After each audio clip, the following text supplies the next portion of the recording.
3, 2, 1. All right. Welcome to another training video for WWSU Radio.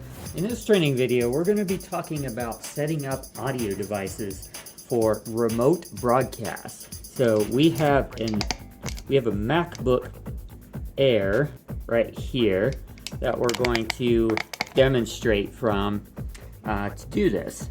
So generally you're going to want to set up your audio devices prior to starting your remote broadcast. Give yourself a couple minutes before your scheduled start time to do this.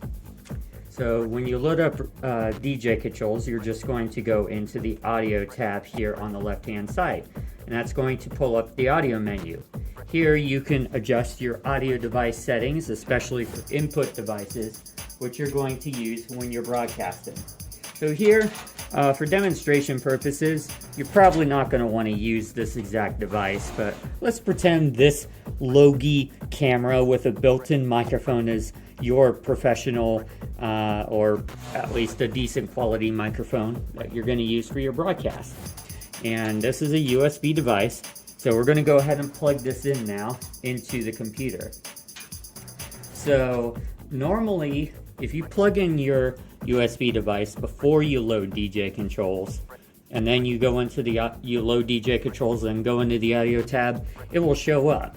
But because we're plugging in the device after we loaded DJ controls, it's not going to show up immediately. What we're going to have to do is push the refresh button, and this refresh button up here, right there, is going to rescan for available input devices and also refresh all of the devices in case a device crashed or something like that. So we're going to go ahead and refresh that, and now our webcam is showing up. So our webcam is our pretend professional microphone or high quality microphone right here. So the next thing we're going to want to do is select the devices we want to use for our remote broadcast. Now this could be multiple devices.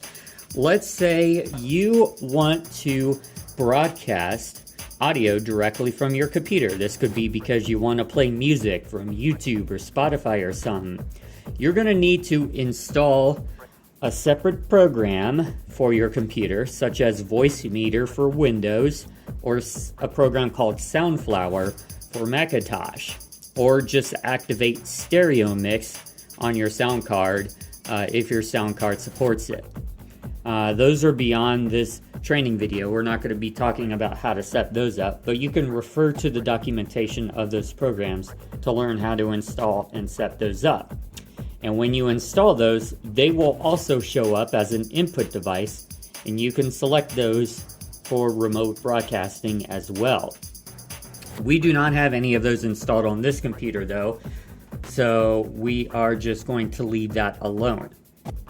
But we are going to select our webcam for remote broadcasting. And another thing that you will want to do is you're going to want to talk and kind of test your audio input. And these bars here are your VU meters to kind of gauge where your volume is. Your volume is going to want to average around between 25 and 100%. If it's too low, you're going to want to increase the volume by dragging the slider to the right, and that will effectively amplify the volume as such. Now this is too loud. You don't want it to go beyond 100%, because then it's going to start clipping and then it's not going to sound as good on the air. So dragging it to the left will decrease the volume as such. Another thing to keep in mind is you can go into the audio tab and you can adjust all of these settings in the middle of a broadcast, and the settings take effect immediately. So let's say you want to activate your your microphone and talk a little bit on the air, and then you want to turn your microphone off and then switch to stereo mix or whatever to play a song. You can do that through DJ controls, and the switch will be immediate. And same for adjusting the volume. The changes are immediate.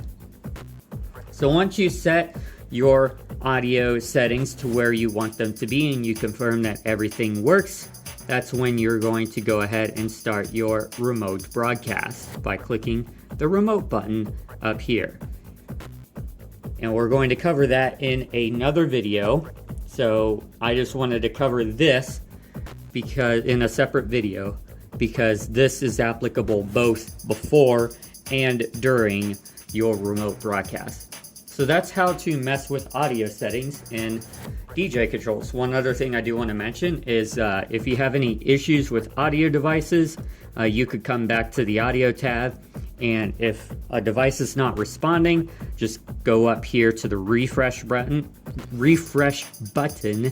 and see if that works. If it still doesn't work, there might either be a problem with your device, or especially for Bluetooth devices, maybe the Bluetooth disconnected, and you're going to want to check your Bluetooth settings for your Bluetooth device. So that's how you manage audio settings in DJ controls, especially for remote broadcasts.